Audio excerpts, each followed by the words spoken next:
Hi, this is Joanne Tan. I'm the founder and CEO of 10 Plus Brand Inc. We're introducing a podcast and a video blog series called What Does Your Brand Stand For? We will be interviewing notables and influencers. Welcome. This is Neal Schaffer. He is an authority on helping innovative businesses digitally transform in their sales and marketing. He's a founder of the digital marketing consultancy, PDCA Social. Neal also teaches at Rutgers Business School and the Irish Management Institute. He's fluent in Japanese and Mandarin Chinese. 你好.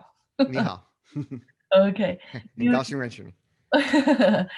Neal is a popular keynote speaker and has spoken on 4 continents in more than a dozen countries. He's also the author of 4 sales and marketing books, including Maximize Your Social. And I have your book. I read that several years ago. Oh, thank you. Your autograph, yes.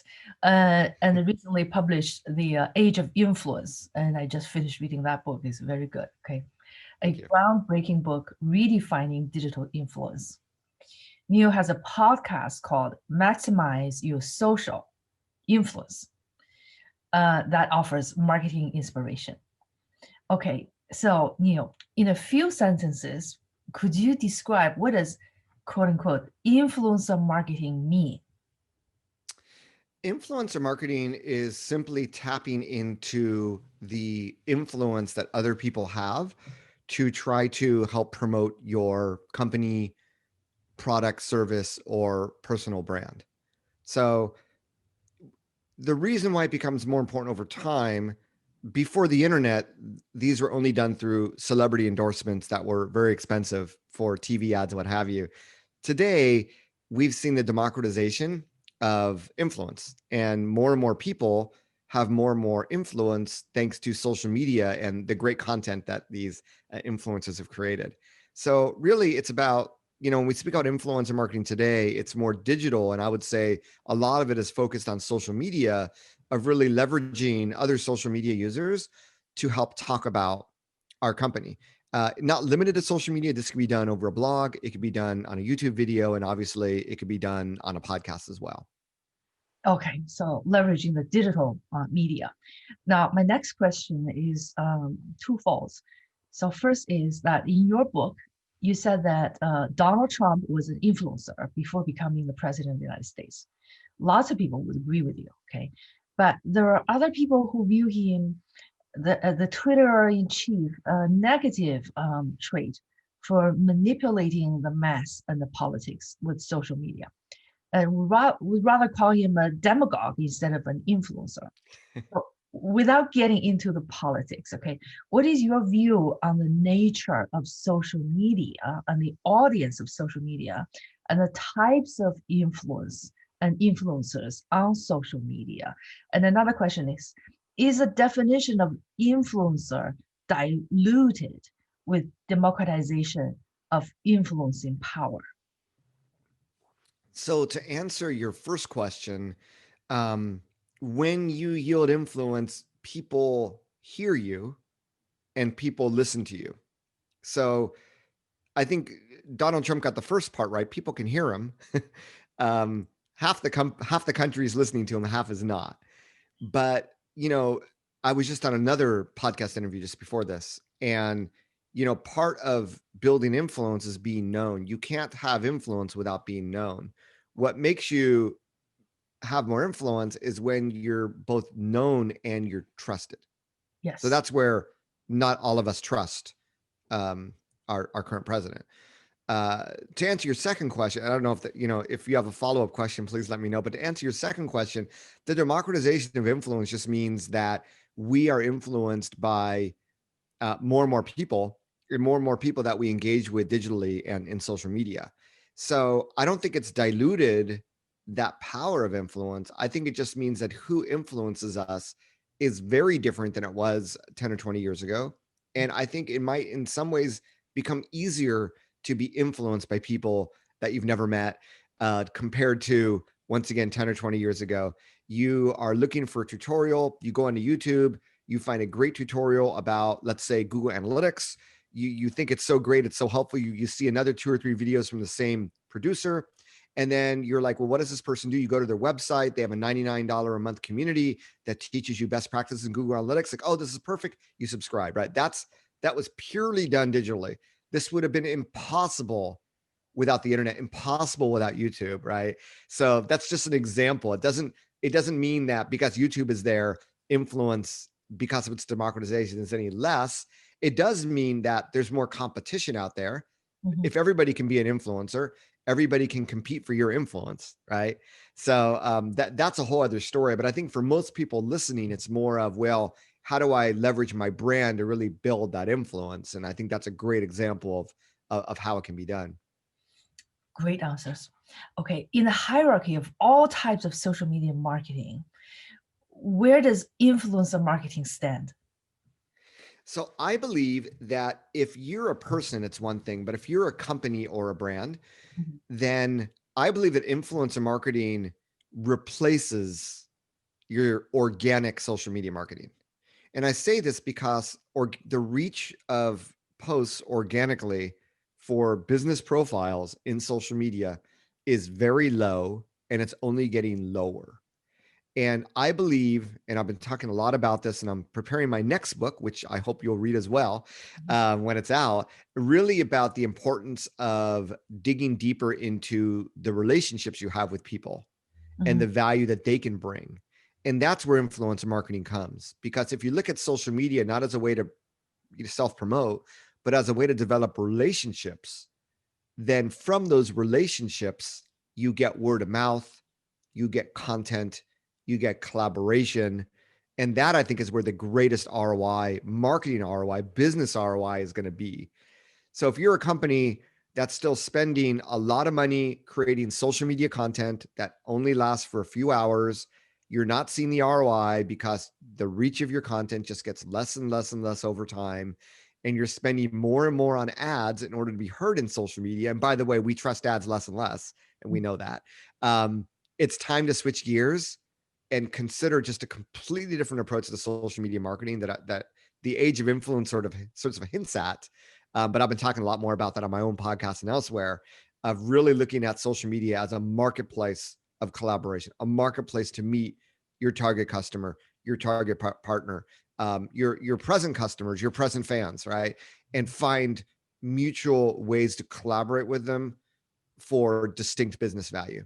Mhm. I totally agree on that. And I personally can vouch for the value of leveraging social media. But you mentioned the word organic. No, did you say Organic. organic? I Yes. said organic, yeah. Well, what does that mean? Is that Organic means free. Organic is just when you publish something on social media, that's considered organic. When you boost it or when you publish an ad in social media, that's called paid. So in social media marketing, we often say organic social or paid social. Organic being the natural, just Mm, you posting something. So yeah, we didn't use to have that word until there was more and more people advertising on social media, in which case we called it paid social. I believe in 2013 when I published Maximize Your Social, I talked about this term paid social. But now over the last few years, we now begin to talk about organic social. So now with paid social, we often talk about, they call it performance marketing. You're paying for performance. You're paying money so that you get clicks or whatever you want. And then you sort of juxtapose that with organic, where you're not paying for anything. It's just natural. okay. And the benefits, if you're just trying to measure a number of clicks and things, are very few compared to this paid social performance marketing. Right. So organic can consist of original, the blog post that written by yourself, and Yes. versus repurposed, curated, free articles out in the internet world. So, Organic is anything you publish on your profile that you don't pay money to advertise. oh, You okay, don't boost. So paid or it not can paid. be a blog post, it can be, I think it's unique to social media because you do pay-per-click ads in Google, but you can't promote blog posts in a feed in Google. It just doesn't work that way. We were talking about uh, the difference between paid and not paid on social media, the promotion of content. to put it in really easy to understand terms, I think if any how one has a business here and they have a Facebook business page, they understand that they might have 1,000 fans, but when they publish something to those 1,000 fans, it is only seen by maybe 10, 20, 30, 40, 50. This is what we call declining organic reach, but we can spend $5, $10 and boost that post so that it's seen instead of by 50 people, by 100 people, by 150 people. So organic really means what can you achieve in social media without paying any money to boost it or advertise the content. So the organic content itself, and I'm really glad you brought up, can it include original content or other people's content? So yes, your organic content. Let's say that someone takes a picture holding my book, The Age of Influence. I might post that their content. I might repost it on my Instagram. It's still organic content because I'm not paying to promote it. So you can leverage what we call user generated content as part of your organic content. And this is one way in which a lot of smart brands are leveraging influencers is when influencers talk about their product, they'll post that instead of posting their own promotional content. That's a very savvy way of looking at social media, I believe. The rippling effects of leveraging, snowballing, and magnifying and multiplying. Yeah, and then you don't have to create your own content. People are creating it for you, right? Right. So it's a win-win-win. Right. Okay. So next question is, how can influencer marketing help B2B services, such as accounting firms, law firms, business consultants, executive coaches, and M&A specialists?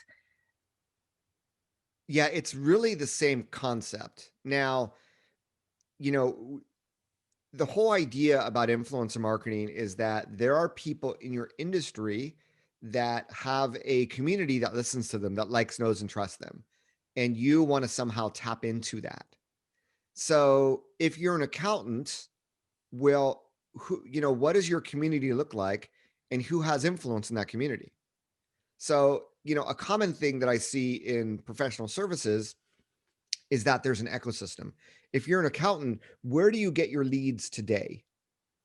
Right. And often that might come from financial advisors, it might come from lawyers, it might come from bankers.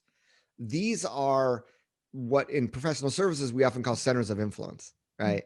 So these are people that, first of all, who are the people online that have a bigger influence, right? In our community or in those industries.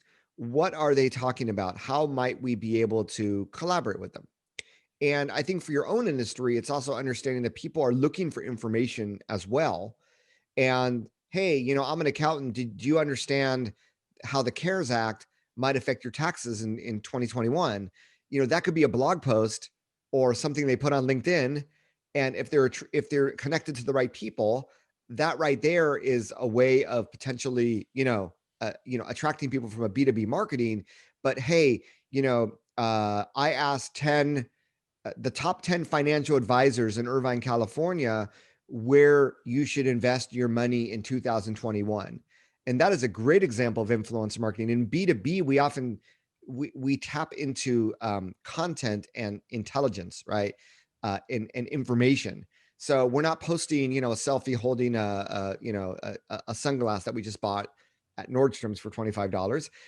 We're dangling information that helps people decide whether or not they want to do business with us. And when we collaborate with influencers in creating that information, or it could be a podcast. I mean, this is a great example. Podcasts are a prime example of influencer marketing because a lot of podcast hosts are tapping into the influence of others to not only share their information with the podcaster's audience, but also because they were able to invite that influencer on their show, they seem more credible, they seem more influential. And when influencers are part of your content, they often will share that content with their community because they're proud of their work. So that's a great way, like I said, whether it is a LinkedIn blog post or a website post or YouTube video, of bringing together these influencers in your community and creating content together, knowing that maybe not all 10 of that will share that content with their network, but maybe 5 will, maybe 3 will. And now you're tapping into the audiences of communities that influencers have, and that really gets to the heart of influencer marketing. So it's leveraging collaborative and cooperative teamwork, community power. Yes. Yes. So yes. So without a big budget, how can influencer marketing help small businesses, startups, uh, mama, papa? Yeah. So I think it's the same question can be said was how does social media marketing help? How does digital marketing help, right? It really starts with your objective. And yes, I know you want more customers, you want more sales, but what specifically are you trying to do? Are you trying to bring people in the door, which might be hard to do with coronavirus, but are you trying to get more leads on your website? Whatever it is, we can then construct a model that says, okay, if we can have influencers talk about us or bring people our way, then that's going to help us reach our objective. And often, that's where if you operate from a website, that's where blog content comes into play of inviting influencers to be part of your content, to do a roundup post in hopes that some of them share that content with their community. And obviously, social media becomes an extension of that. But I think when we talk about influencer marketing, most people tend to gravitate just towards social media, but the same concept can help with our website. For B2C sites, something very interesting, we talked a little bit about user generated content. So if you have people that are using your product that talk about you, you have testimonials you can use on your website and social media, but you also have content that you might be able to use in your social media, you might be able to use on your website. We're finding that this type of fan or user generated content, when it's included on your website in your shopping cart, of people actually using your product, that it helps you convert greater for your e-commerce store, whatever it is. So it's really thinking about different ways of collaboration, and really start out with your fans, your customers. If you have a social media account, who's following you? Who are your customers? Who's in your email database? Are they on social media? And really starting small and saying, hey, the next time, use our product, make sure to take a picture, tag us on social media, and we'll send you a coupon code worth $10. And now you've just bought some content for $10 that you can use and really try to incite word of mouth with. Yes. Um, Now, speaking of the content, there is just so much content out there. Some blogs, some articles written by others are very good quality. Okay. So just for repurposing, reusing curated content, how often should people post on social media platforms those quality content? Once a day, 7 days a week? So in an ideal world, you wouldn't have to publish your own content. You'd be publishing content of your customers raving about you. And if there's enough customers raving about you, hopefully you're able to publish every day, right? So ideally once a day, 7 days a week. I'd say some platforms like LinkedIn, I think 5 days a week are okay. I don't think as many people are active on weekends, but it may be you might get more noticed on weekends because there aren't as many people publishing content. So there's different ways of looking at this, right? I mean, I would say 5 days a week, therefore, weekdays, maybe with Facebook, Instagram, you mix in Saturdays and Sundays and a few weekdays, but 5 to 7 days a week, once a day is enough. In all honesty, it's easy to go overboard. I think on Instagram, most people don't even publish once a day. So if you can publish, I don't even publish once a day on Instagram. So if you can do that, awesome. I think once a day on LinkedIn, on Facebook, on Twitter becomes a lot easier. If there's any platform you want to publish more frequently on, it would be Twitter, but the algorithm doesn't penalize you. It tends to help, but just once a day is plenty. And like I said, start with fan content, then your own content. And when you don't have enough of your own content, that's where I think you want to use curated content, Ah, right? If you have your own content that you can, if you publish a blog post every day, you can talk about it, awesome. But most small businesses starting out have no content, and that's fine. Start with curated content that your end audience would be interested in. By the way, publishing curated content is often the first step in engaging with influencers because you're sharing their content, you're tagging them, hopefully, you're letting them know how much you love their content. And over time, people notice, right? So curated content is the easiest way. It's free.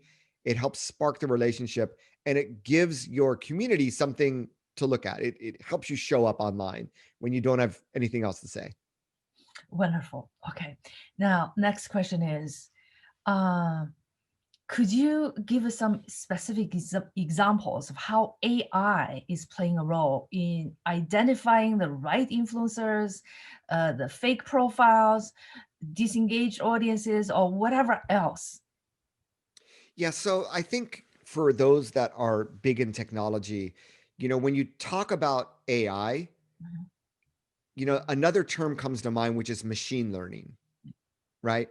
So you have artificial intelligence, but really artificial intelligence is really about machine learning. And at the end of the day, you're giving the machine instructions on what to learn and what to do after they learn it. So, I'm one of the people that believes that yes, I have, a 15-year-old and a 13-year-old. So it's like, oh, you got to study AI. Yes, you need to study AI, but you also need to understand how to manage AI from a human perspective. Mhm. Because at the end of the day, someone has to give that AI instructions, right? Someone has to instruct it how to feed its database and what to do with that information. So when we begin thinking about, how AI affects anything, I begin with the concept of machine learning, and I begin with the concept, okay, you're going to teach the machine an algorithm. What does that look like? So I say this because when you look at, and I think Instagram is where there's a lot of fakeness, we all know. Mhm. So what would a fake profile look like?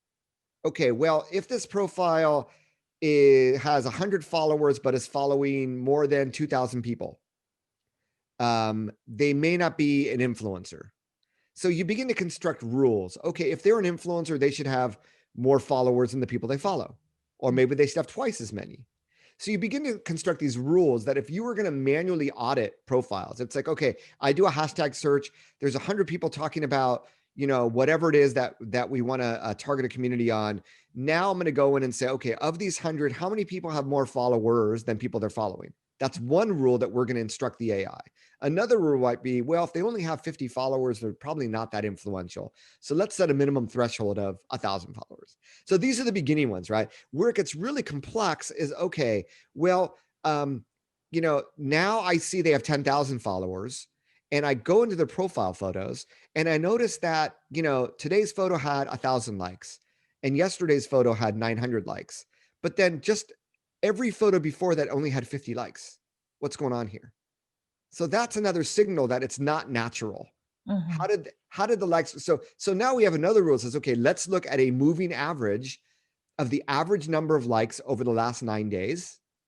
And when a current image gets more than twice the average of the last 9 days, let's flag it and let's try to understand why that happened. They could have gone viral, or it could be a sign that they're fake. So you begin to logistically, or logically, look for patterns that you might be able to find out that someone's fake. Another might be, why is this person getting comments from 30, 40, 50 people, but none of them follow that account? That is a surefire sign that it's a pod. Or are the comments they're getting from the same people over and over and over again? These are now, this is all data analytics, but we can now program an AI engine with Mhm. machine learning to be able to decipher and tell us, okay, of these 50 people, of these 50 profiles, we did all these analysis, and 5 seconds later, these 5 are probably the most authentic, and these 45 are probably that's where I think, I see AI as a godsend, because it's going to allow people to do more strategic thinking. It's going to allow the AI to do the grunt work and to give us the answers that then we can invest more time into relationships and strategy and execution. So when you look at it that way, I mean, because this is all data, then you get into the visuals, right? And there's AI also has ways of recognizing things. Just like we recognize the data, we can recognize things visually. Mhm. Why did this post, when a lot of people that publish photos don't necessarily put hashtags that are relevant to the photo.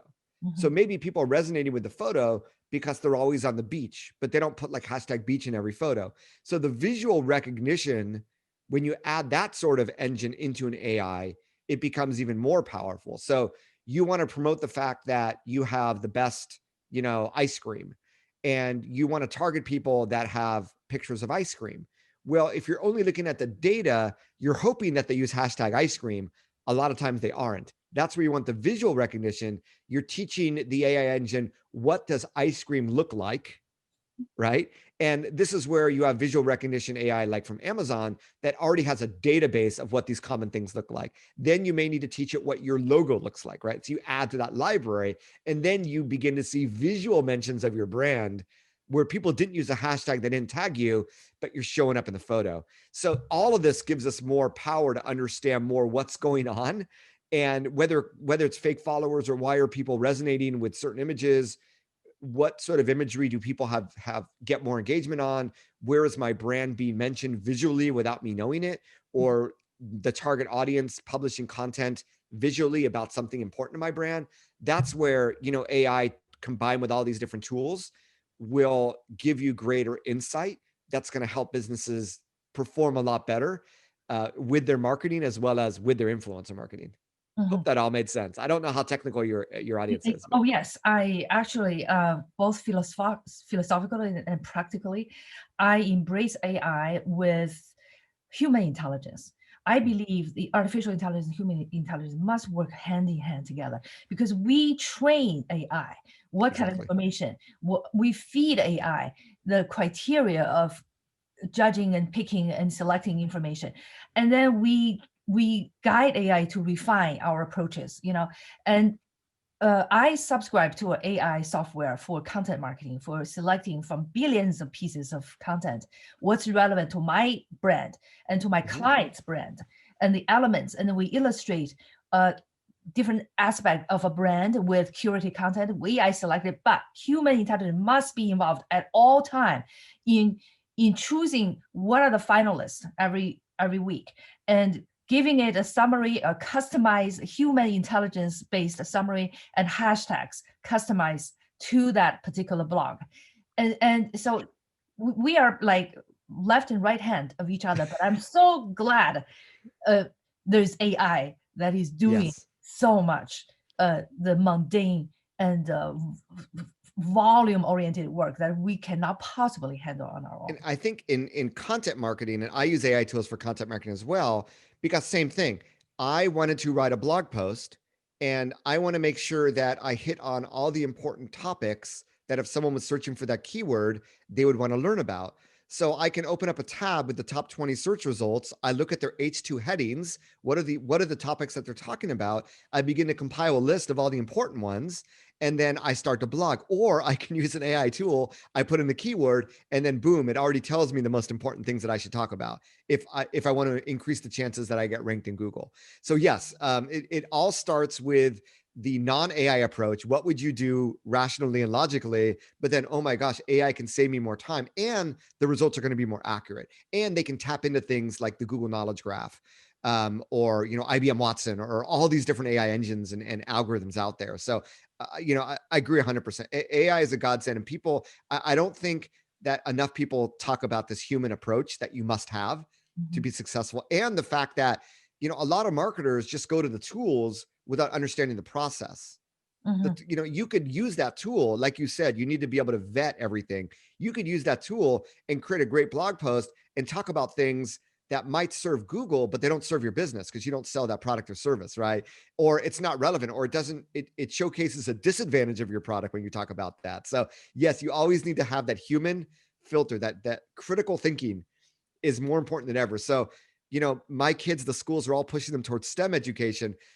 I went to liberal arts college, so I sort of pushed my kids toward the liberal arts side that says, hey, at the end of the day, we need critical thinkers And to make this work. creative thinkers, creative.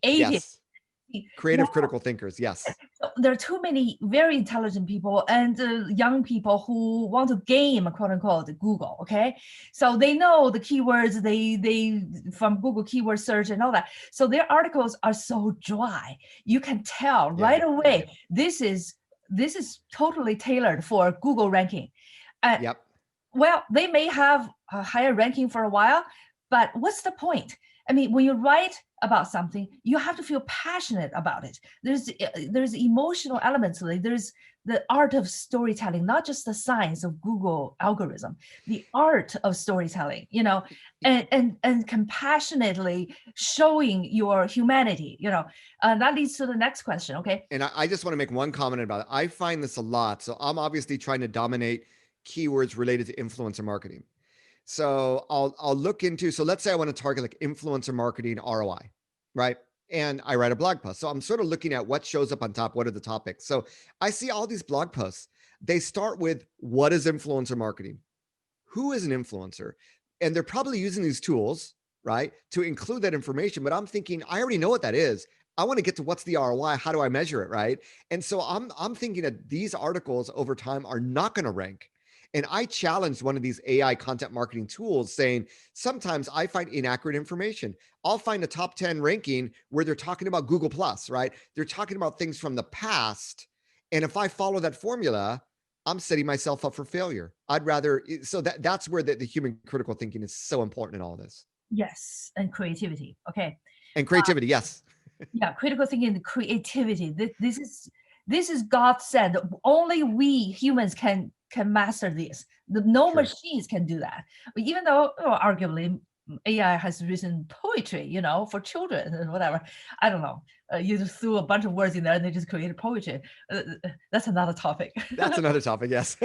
Okay, so the next question is related. So there seems to be a gaming mentality, especially on the part of young people, for using digital media to create demand generation leads, and for using their clan of connection, friends, and to post likes and comments. And they're like, hey, you scratch my back, I scratch yours. Every time I post something, you immediately like and comment and share, okay, in order to promote their post. Which effect does this kind of behavior have on people's trust of influencer marketing? So we call those, I sort of hinted at it before, those are called like pods. And they became very popular on Instagram where, hey, we all blog about travel photography. Let's create a group. And then every time, I post a photo, you like it, comment, and then I'll do the same with you. And it became very prevalent because it was a very effective way of gaming the algorithm, right? So you see it. I've seen LinkedIn pods recently. I've been invited to LinkedIn pods, and it's not only is it artificial, but I think that, yes, okay, if I join a LinkedIn pod, every time I publish a post, I can get more clicks, I can get more engagement. But also, I think that it's only a matter of time before the algorithms and the social networks catch up to that. But more importantly, is that a good use of my time? Right? I should be working on my business, not in my business. Mhm. And I find too many people trying to get too technical instead of focusing on the content, focusing on the relationships. Because I think if you focus on the relationships, who are the other people in their pod? What business do they do? How might we be able to collaborate? Liking each other posts is not that deep of a collaboration. What else might we be able to do? Because that notion of collaboration does exist. I'll give you a great example. I write a lot of blog posts on nealschaffer.com. I write a lot of posts on different tools, companies. So I have one blog post called, top influencer marketing tools. And I have a list of agencies and I only list 10 agencies. So there's all these agencies that reach out to me. Can you include me on that list? I'm like, no, no, no, no, no. I don't know you. What's in it for me? Why would I want to do that? And then one of them reached out to me and we were basically emailing memes back and forth, like jiffies, right? Mhm. And it was quite funny because I was like, well, what are you going to do for me? And why should I do this and all this stuff? And then they said, hey, just to let you know, I'm good friends with so and so, and she speaks highly about you. And I'm like, well, why didn't you mention, if you're any friend of hers is a friend of mine? And it completely changed the conversation. So business is about relationships, right? It's about like, know, and trust. And when you collaborate in ways where you leverage that and you get to know people, I'll give you another example. There's a lot of in the world of SEO of people that share links. I'll have companies reach out to me, Neal, if you can include my blog post or if you could include my company in your list, I'll be more than happy to link to one of your blog posts from one of my blog posts.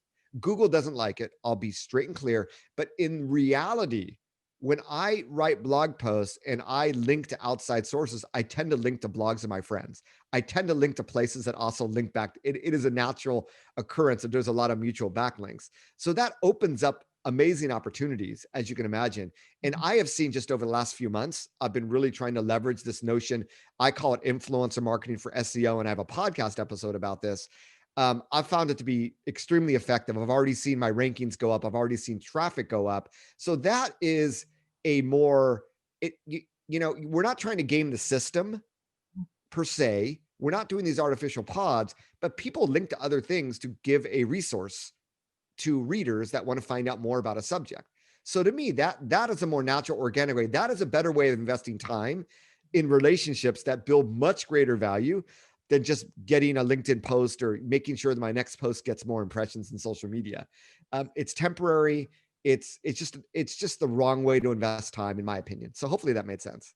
Absolutely, because that actually summarizes what we just discussed. Social media, influencer marketing, digital marketing are all tools to advance the fundamentals that are never changing. That's trust, relationship, and genuine like, and then you, of course, you will share. It's community building, and support each other. Okay. Dway. Hi, hi. Hi, hi. All right. Now, since COVID, there is an inundation of posts by aspiring influencers all over social media, especially on LinkedIn. What's the effect of this on influencer marketing? We with every new technology or trend, blockchain, AI, big data, digital transformation, that's the newest one in Japan. Everyone talks about DX now. And I'm like, well, where were you in 2019 talking about DX? Um, and, Google Plus, TikTok, Instagram, everybody tries to capitalize so that they seem like they're the expert and they think it opens up opportunities for them. And some people, it honestly does. So I think that, I'm a fan, as I just hinted and as we discussed, of the tried and tested.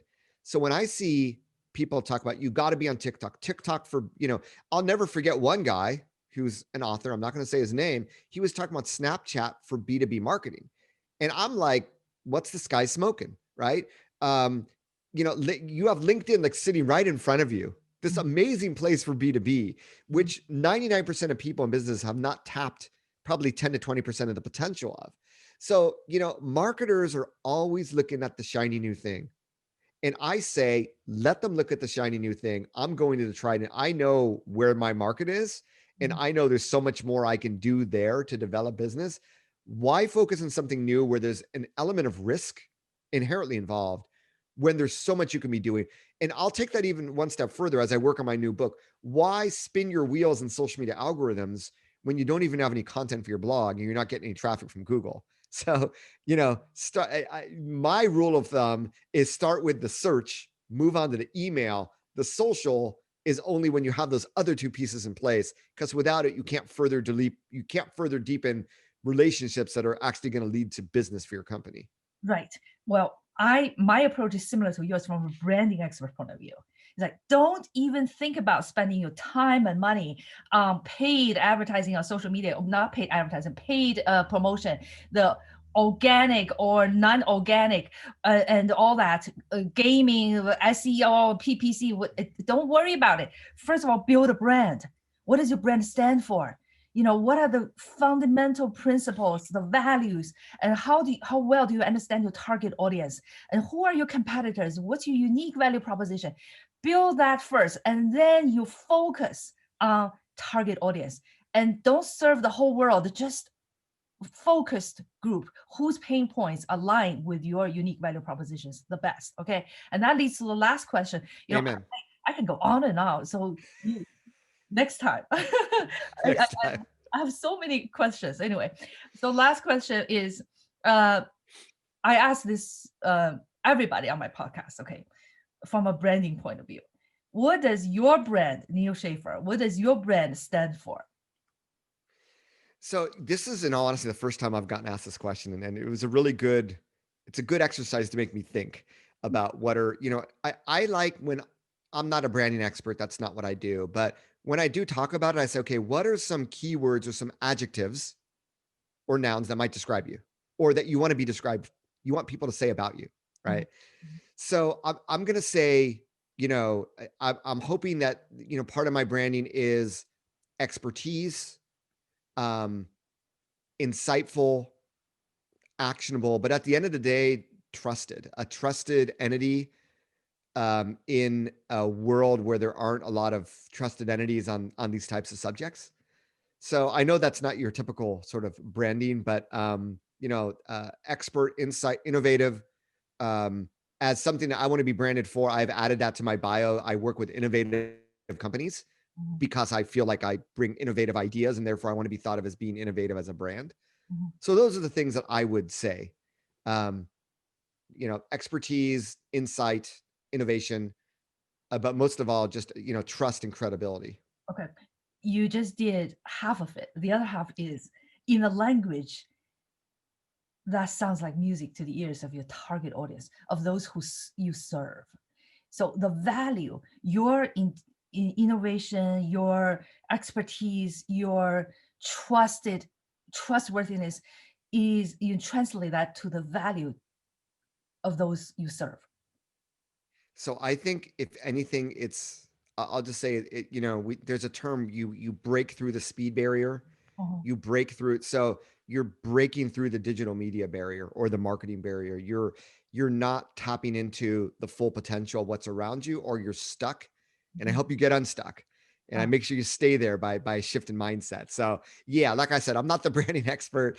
And I find over time, and I think a lot of people will attest to this, people do business because of not my company name, but because of me and how they've gotten to know me through my words and my social media and what have you, and my voice and my podcast. mhm. So I'm me. And I think that's the ultimate brand that people can have. It's just themselves. Yes, But yeah, I think it's the business value of really helping them reset their mindset and break through a barrier that they think is probably unachievable. yes. So maybe we can summarize it like an innovative and trusted voice for helping businesses break through social media barrier or digital marketing barrier. Yeah, that's Yeah, great. that's That's why you're the expert. thank you. I love it. Okay. To be continued. Yeah, Uh, I'm gonna listen back to this and take notes on that and use that. So thank you. okay, great. Thank you so much. It's my honor and privilege. And looking forward to your new book.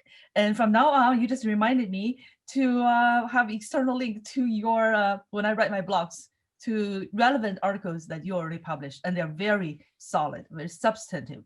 Full of advice. Very, very helpful to a lot of my clients. Oh, thank you. Thank you. Happy holidays and 2021. I hope it's going to be a better year, I'm sure. Can't get any worse. I know it is Yeah. tough time, but also, the Chinese 危机, Yep. that opportunity, can consist of two words, danger An and opportunity. yes, So true. it's great opportunity for digital media, for digital marketing, for social media, for influencer marketing. And you are contributing to the advancement of humanity in that regard. Well, that's my hope. So thank you for saying that. I really appreciate that. Yes, yes, absolutely. So to be continued, and thank you. Thank you. All right, bye. Okay. Bye-bye. Thank you for joining us. I hope you have learned a lot from this. You can see the video on my YouTube channel, 10 Plus Brand, or podcast, 10 Plus Brand, or visit our website, www.10plusbrand.com. That's 10plusbrand.com. If any questions, call us at 1-888-288-4533. See you next time.